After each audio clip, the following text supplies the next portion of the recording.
unintentional persistent organic pollutants.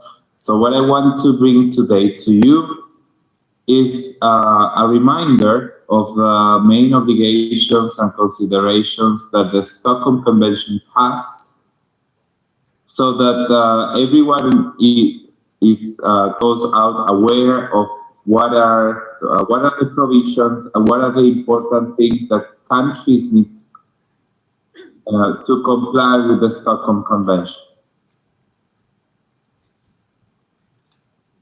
So, as you know, the Stockholm Convention has the main objective to protect human health and the environment from the adverse effect of persistent organic pollutants. And for this, the Convention establishes several obligations that parties need to fulfill to reduce or eliminate both intentional and unintentional production of persistent organic pollutants, or POPs. So the convention this year is turning 20 years. For the specific case of Thailand, which was one of the signatories countries, for Thailand, the convention entered into force the 1st of May of 2005. So already 19 years implementing the convention. And specifically on Article 5 of the Convention, this is where unintentional POPs are tackled. And what the article says is that parties should take measures to reduce the total releases of UPOPs derived from anthropogenic sources of the chemicals listed in Annex C. And there are several actions that countries need to fulfill to reduce these releases and emissions. First, to develop an action plan, which usually is included in what we call the national implementation plans. In the case of Thailand, we have received an initial national implementation plan, and we're looking forward to receive further updates, also reflecting the lessons learned from projects like the one we are closing now. A second important aspect is on the evaluation of the current and the projected emissions and releases. So for these, the United Nations Environment Program, UNEP, along with the VRS Secretariat, has developed this UPOPs toolkit, where countries can use, and it has it's a very technical document and toolkit which provides emission factors to determine the amount of releases in the several sectors that can produce unintentional POPs. So this toolkit has been used by many countries, and I will show some information from Thailand as well in my next slides. So, and there are many other actions that need to be done at the national level, promoting and developing, for example, requirements of the substitutes of modified materials, as we have heard in the previous presentations, on the products, on the processes to avoid UPOPs production, promoting these best available techniques and best environmental practices. We've been hearing this with the other presentations in the panel. And for new sources, so for new industries, for new companies working on thermal processes, for example, requiring the implementation of this back-end. So, and finally, of course, promoting education, awareness raising, training for workers and environmental officers, for example. So all of these are some of the obligations and actions that parties need to take to ensure that the UPOPs releases are reduced.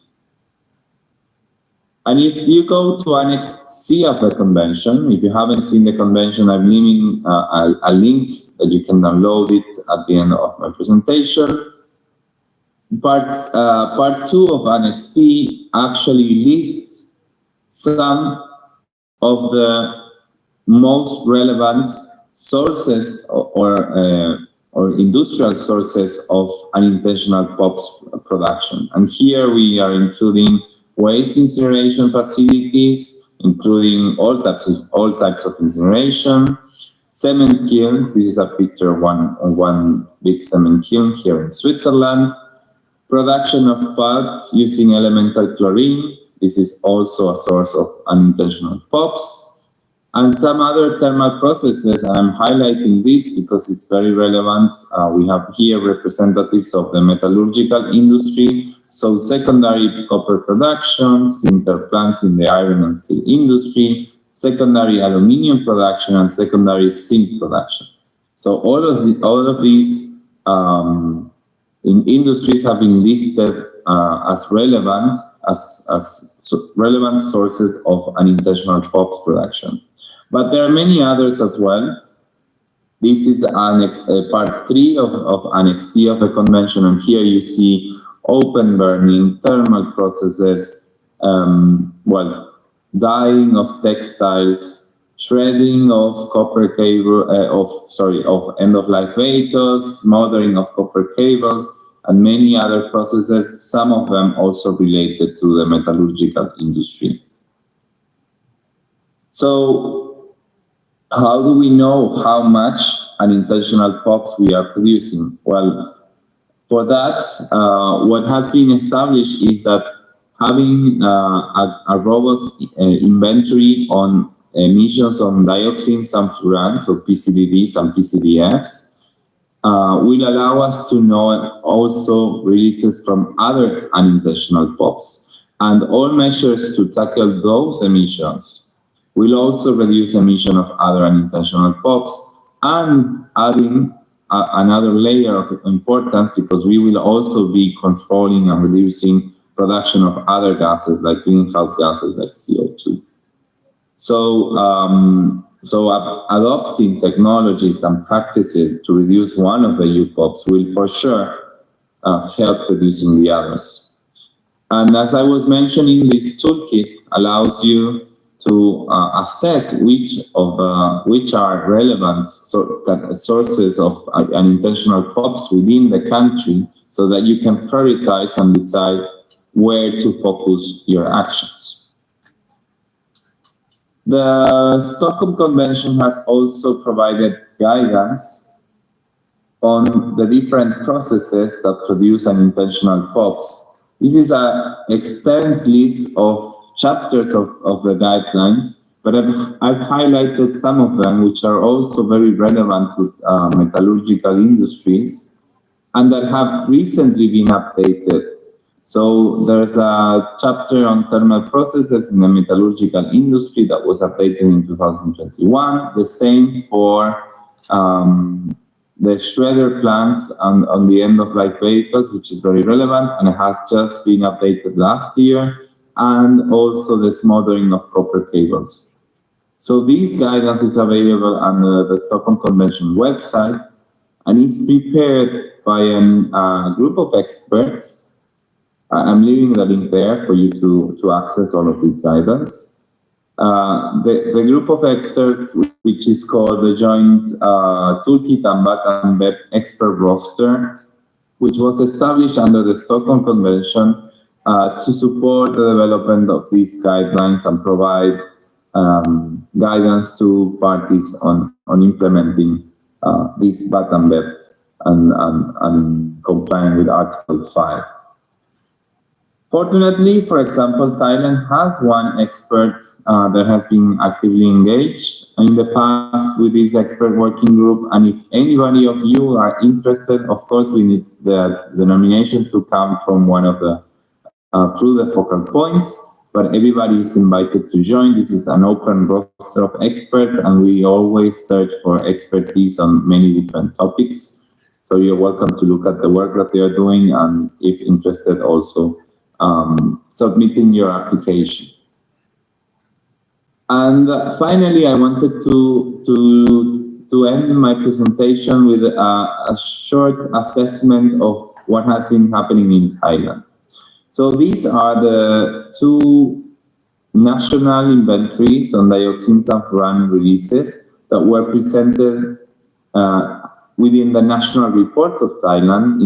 The first inventory was developed in 2004 with the old methodology, and the second one was presented in 2017 with the new methodology. And what you see is that ferrous and non-ferrous metal production and the open burning processes, which is very related to waste management, are two very relevant sources of dioxin sulfuran, both to air and releases as residues. Just to give you an example, this category number 2 on ferrous and non-ferrous metal production includes metal recycling from scrap, the shredders processes, thermal wire reclamation, and also e-waste recycling.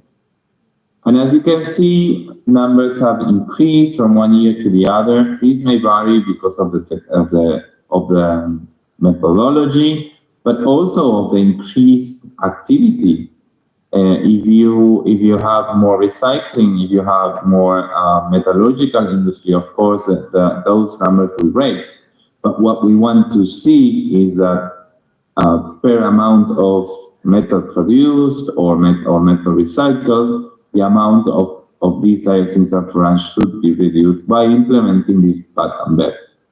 So my message here is that this project was very relevant because it was tackling one of the challenges that Thailand had reflected in their national implementation plan and their national reports. So I assume that after implementing BAT&BEP and after working with the relevant industries, and the objective of the convention at the end is to show that these numbers are being reduced. With that, I would like to thank you everyone, and of course, if there is any follow-up question, I will be happy to respond to that. I will go back to the call so I can hear in English. Thank you very much again, Carmela, and congratulations everyone for an excellent panel, for an excellent workshop.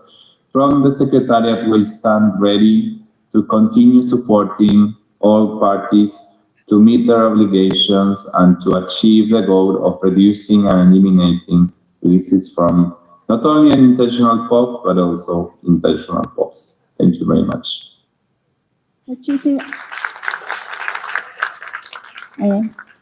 Muchísimas gracias, Agustin. So thank you very much again for reminding everyone on the obligations of the parties to the convention. The Stockholm Convention on POPs is celebrating its 20th year anniversary this year. And so I think we really need to keep track on the achievements of the convention. Maybe Thailand can also have a look at how it has progress in terms of the obligations to the convention. And apparently, based on the data that were submitted by the government of Thailand, the ferrous and non-ferrous metal remain to be one of the important sectors for UPOPs reduction. And hopefully, by virtue of this project, we are able to at least contribute to the reduction of UPOPs in this particular sector.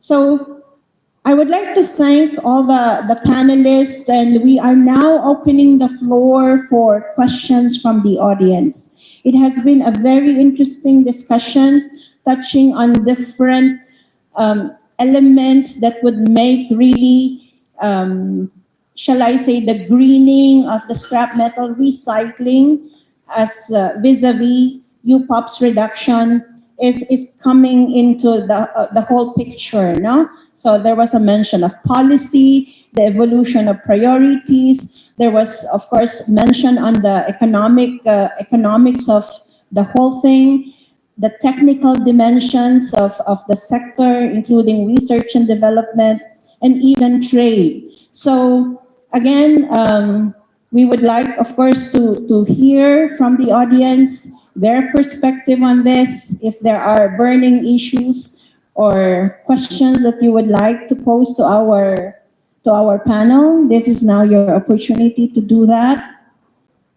And really, we welcome your contribution in this case. If there are also some initiatives in your companies, particularly on innovation that you are currently doing on this sector, this is the forum for you to contribute that. Yes, sir, please. Kindly state your name, your affiliation, and of course your question. So Agustin is also with us still. If you have particular questions for the Secretariat, he would be able to address that. Yes, sir, please.